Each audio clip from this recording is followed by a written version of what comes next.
Hey bro, have you ever got lost in a video game and wondered why can't I have this sort of focus and dedication in my life? That's because in life you don't understand the game you are playing. In this video I'm gonna lay out in painfully simple terms exactly what the game of life entails, how it is played, and why you fail to advance as far as you would like. Of course, I will give you the cheat codes so that you can work further ahead. They have a strict set of conditions that once met, the game is over. Beat the dragon and save the princess, you win. You beat up the bad guy and save the world, you win. But life is what's called an infinite game, where the goal of an infinite game is to keep playing as long as possible. This has a series of counterintuitive consequences, and you have to approach the game differently. You don't necessarily always want to beat the bad guy and save the princess, because that would mean you no longer have some goal by which to improve yourself. That is no longer clear and obvious how you can continue the game. This is what's called an existential crisis. And don't worry, we'll come back to it. Most video games are designed so that there are a series of levels, and each time you advance from one level to the other, you gain a special skill, ability, or knowledge that will help you improve and conquer the next levels. So, in video games, victories will make your character stronger. Defeat will cause you to remain the same. But in the game of life, it's your failures that make your character stronger, and successes that cause you to stay in the same. Therefore, paradoxically, the point of the game of life is not necessarily to win at everything you do, but rather to continuously build your character through failures and setbacks, and as many useful ways as possible. But don't worry, as long as you are active and engaged with the world, life has an infinite number of ways to kick you in the balls and make you feel like a failure. The question is how you choose to handle these failures once they come, because handling failures in life is completely different than video games as well. In a video game, if you fuck up a mission, you get to retry that 1,000 times until you get it right. But in life, fuck up a relationship, and the only way to get it right is to get it right in the next relationship. Video games give you the quest and you get to design the character, but in real life, you are given the character and you have to design the quest again. Video games have clear conditions which you have to meet in order to win. Most games lay these conditions out in excruciating detail, going as far as walking you through every tiny thing you need to do to be a winner. The fun then is in designing or adapting your character to accomplish this quest. Do you want to be a lawless barbarian, or do you want to be a noble sorcerer? Do you want just to break a bunch of shit? There are infinite quests, yet you are limited in your abilities and knowledge. Therefore, the goal is to find and choose the best quest to suit your character, to allow you to play the game as long as meaningfully as possible. Which brings us to the first cheat code. In video games, you generally want to rack up as many side quests as possible to level up your character and get sick loot. But in the game of life, side quests are a fun distraction at best and a waste of years of your life at worst. In this day and age, it is incredibly easy to get sidetracked into a bunch of side quests and vanity tasks that have no actual impact on the quality of life. A huge hack to winning the game of life, then, is to simply be more focused and obsessed by your main quest than other people. So the fewer the side quests, the better. Also, in video games, side quests tend to be kind of lame and a little more than glorified errands. But in real life, side quests are generally sexy, exciting, seductive. Now this is going to be incredibly difficult to forego, but the more you can give up the dumb side quest, the more you will stay on track with your main quest, leading to a happier and more fulfilling life. It's not easy, it's not fun.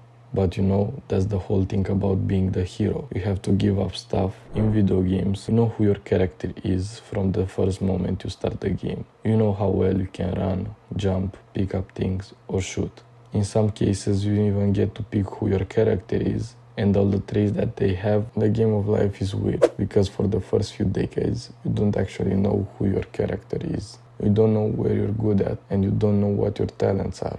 You don't know how you'll enjoy pursuing or how you're gonna respond to adversity. Therefore, the first goal of every new character in life is to simply gain self-knowledge, figure out who the fuck you are and what you seem to be inclined to do. This means lots of experimenting.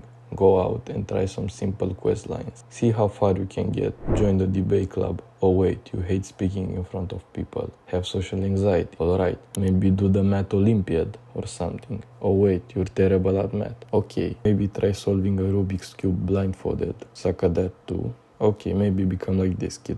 Boom! Now you're a hero. The process of getting to know your character over time will continue through your life, but the bulk of that realization should happen if you're still young, struggling to understand your own character and what quest will actually make your life meaningful. Then therapy or online coaching can be one of those most useful cheat codes that can get ahead of this process. And that also brings us to our quick plug. If you want my online coaching or many other services that will help your character advance to the next level, just click the link in the description. It's that simple. Choosing the right quest is arguably the best and most difficult component of winning the game of life. Strong quests reveal character and build skills that to live aboard for years, because it will teach you many things about yourself, and you can develop communication skills, relationship skills, self-confidence, independence, all that good stuff. But bad quests, though, cure your character and waste skills. An example of a bad quest is like drinking all 268 beers on tap at the larger house near your old university. Blinds you to your own character and wastes precious time, energy and mana. Another bad quest is only trying to own a fancy car.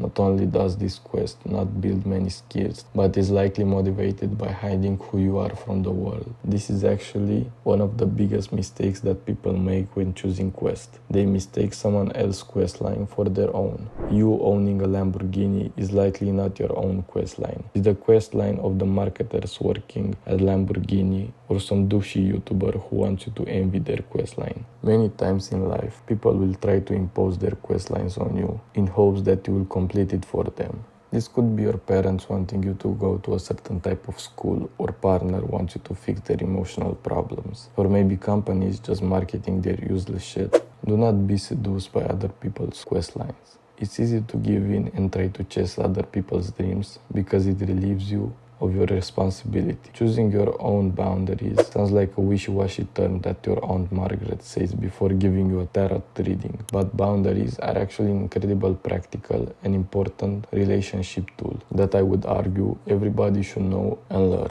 Now, the core boundary is simple. You cannot complete other people's quest for them, and no one else can complete your quest for you. And even if people try to complete yours, or if they ask you to complete theirs, it's your responsibility to tell them no. If you don't tell them this, not only it will waste your precious time and energy, but you will prevent them from advancing in their own quest lines, thus wasting theirs as well. Here is a harsh truth. Your ability to advance in your own quest line will come down to the three things of your character traits: your ability to focus, your ability to stomach failure and setback. Your character traits are given. It's your job to discover them and then to leverage them. We've already talked about that. Your focus is based on your ability that you turn down useless but exciting side quests and enforce boundaries. The progress is really going to be proportional to your ability to stomach failure. Unlike video games, in the game of life, setbacks and failures are what make your character stronger. Put another way, grinding levels in a video games means winning tons of easy battles over and over to gain experience. But grinding levels in real life means losing hard battles to gain experience. That's why most people hate failure, because they feel judged or embarrassed in front of others. If you feel like this way, it's probably because you do not understand your character enough, or you're living too much on other people's quest lines, not your own. As a result, most people develop an aversion to failure. They would rather spend their entire time away on small meaningless quests that prop up the delusions of their character, rather than risk failure at a big, meaningful quest. But if you can learn to enjoy failure, if you can learn to enjoy the feeling of trying something, having it not work, and then learning what to do instead, you will become unstoppable, progress further and faster than anyone else. You will truly accomplish great feats like a true level 99 hero. A final boss in the classic video game named Mike Tyson once said, "Not everyone who hurts you is an enemy, and not everyone who helps you is a friend."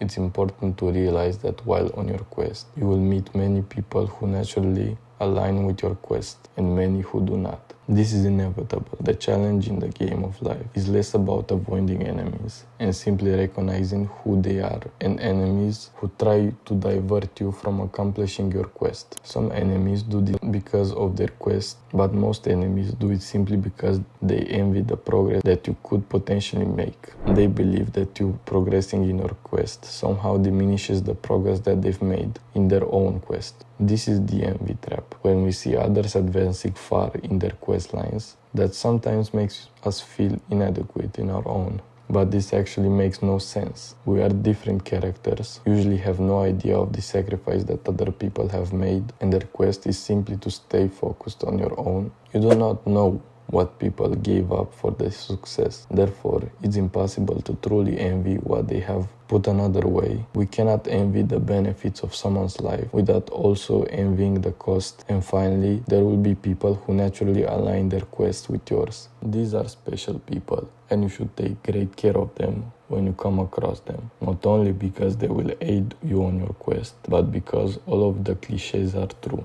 Victory is really only worth experience when it's shared. It's counterintuitive, but helping other people with their quest will make it easier to advance in yours. This is because you will build the alliances and goodwill towards your goals. People will share information, knowledge, and skills with you. They will help protect you from divergence and lame side quests, and they'll have your best interest in heart. And other times, they'll just love you. Basically, the more you try to help other people, the more they will try to help you. This is the opposite of the envy trap. Let's call it the charity cheat code. Nothing gets you further ahead than giving away progress to others. This is a weird loophole in the game of life. The grand illusion that we all seen, the fall for time, that fall for time and time again. That we mistakenly believe that must be the hero and the world is just our sidekick, when actually the opposite is true. There is no hero. We are just each other's sidekicks. And thanks for being my sidekick in this video. So, if you enjoyed this video, I recommend that you subscribe so you can get more videos like this that will help you. And as I said earlier, if you wanna get double XP, just click the link in the description. Until then, have an amazing day.